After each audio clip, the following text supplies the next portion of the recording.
At this warehouse in Perth's eastern suburbs, Chris Dodd is helping to unpack the energy transition. The electricity wholesaler sells solar panels and batteries, and he says demand is as strong as ever. Solar is basically one of the things that's going to be growing and growing into the future. I can see the evolution of batteries into everyone's household.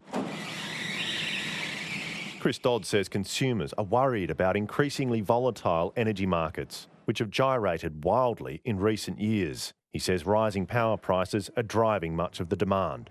The biggest driver of demand for solar is really financial, to actually save money on your power bills.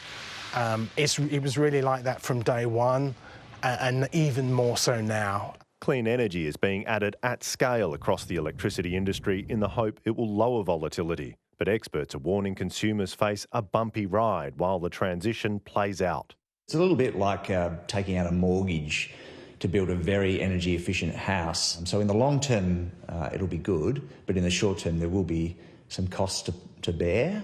Amid plans for Australia to get 82% of its power from renewable sources by 2030, billions of dollars will need to be spent on green generation and the technology needed to back it up. Consumer advocates say the transition is necessary, but warn it won't be painless, and prices could be higher for the next 10 years or more. Everybody needs to take a deep breath. We cannot rush this. If you rush it, we will break it somewhere. Ultimately, when we get to the other side, we should have a cleaner, more stable energy system, because the fuel costs will be known. It's just this interim period which will be difficult.